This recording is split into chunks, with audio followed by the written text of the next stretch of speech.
Radhe Radhe friends, आइए हम पुत्रदा एकादशी की कथा सुनते हैं। कथा सुनने के लिए हम एक लोटा जल लेंगे, हाथ में थोड़े से तिल और फूल लेंगे, क्योंकि खाली हाथ कोई भी कथा नहीं सुननी चाहिए। तो आइए हम कथा सुनते हैं। महाराज युधिष्ठिर ने पूछा, भगवान आपने सफला एकादशी का महत्व बताकर बड़ी कृपा की है।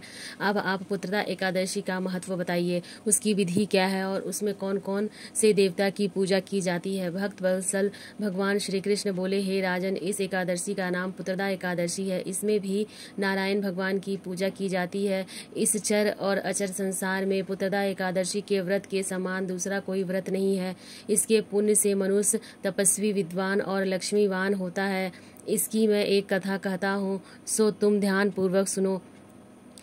भद्रावती नगर में सुकेतु नाम का एक राजा रहता था। उसको कोई पुत्र नहीं था। उसकी स्त्री का नाम शव्या था। वह निपुत्री होने के कारण सदैव चिंतित रहा करती थी।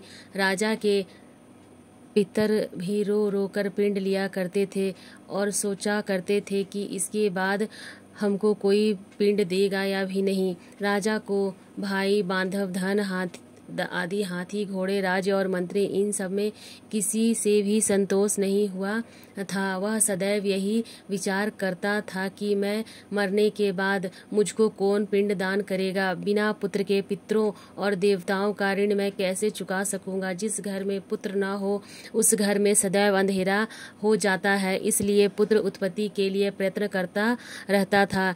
जिस मनुष्य ने पुत्र का मुख देखा है वह धन्य है।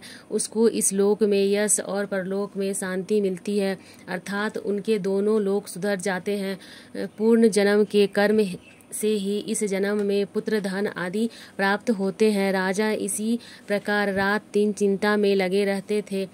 एक समय तो राजा ने अपने शरीर को त्याग देने का निश्चय किया, परंतु आत्मघात को महापाप समझकर उसने ऐसा नहीं किया। एक दिन राजा ऐसे ही विचार करता हुआ अपने घोड़े पर चढ़कर वन को चल दिए तथा पक्षियों और वृक्षों को देखने लगा।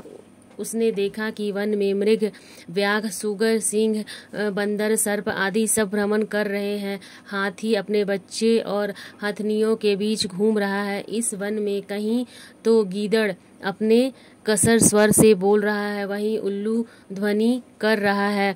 वन के दृश्यों को देखकर राजा सोच विचार में लग गए। इसी प्रकार आधा दिन बीत गया। यह सोचने लगा कि मैं कई यज्ञ किए हैं, ब्राह्मणों को स्वादिष्ट भोजन से तृप्त किया, फिर भी मुझको दुख प्राप्त हुआ क्यों। राजा प्यास के मारे अत्यंत दुखी हो गए और पानी की तलाश में इधर उधर फिरने लगे। थोड़ी दूरी पर राजा ने एक सरोवर देखा। उस सरोवर में कमल खिले थे तथा संसार, हंस, मगरमच्छ आदि विहर कर रहे थे। उस सरोवर के चारों तरफ मुनियों के आश्रम बने हुए थे। उसी समय राजा ने दाहिने अंग फड़फड़ाने लगे। राजा शुभ संकेत समझकर घोड़े से उतरकर मुनियों को दंडवत प्रणाम करके बैठ गए। राजा को देखकर मुनि ने कहा, हे राजन, हम तुमसे अत्यंत प्रसन्न हुए, तुम्हारी क्या इच्छा है सो कहो। राजा ने पूछा, महाराज आप कौन हैं और किस लिए यहाँ आए हैं, कृपया करके बताइए। मुनि कहने लगे कि हे राजन, आज संतान देने वाली पुत्रदा एकादशी है। हम लोग विश्वदेव हैं और इस सरोवर में स्नान करने के लिए आए हैं। यह सुनकर राजा कहने लगे कि महाराज, मेरे भी कोई संतान नहीं है। यदि आप मुझ पर प्रसन्न हैं तो एक पुत्र का वरदान दीजिए। मुनि बोले, हे राजन, आज पुत्रदा एकादशी है, आप अवश्य ही इसका व्रत करें। भगवान की कृपा से अवश्य ही आपके घर में पुत्र होगा। मुनि के वचनों को सुनकर राजा ने उसी दिन एकादशी का व्रत किया और द्वादशी को उनका पारण किया। इसके पश्चात मुनियों को प्रणाम करके महल में वापस आ गए। कुछ समय बीतने के बाद रानी ने गर्भ धारण किया और 9 महीने के पश्चात उसके एक पुत्र हुआ। वह राजकुमार अत्यंत शूरवीर, यशस्वी और प्रजापालक हुआ। श्री कृष्ण बोले, हे राजन, पुत्र की प्राप्ति के लिए पुत्रदा एकादशी का व्रत करना चाहिए।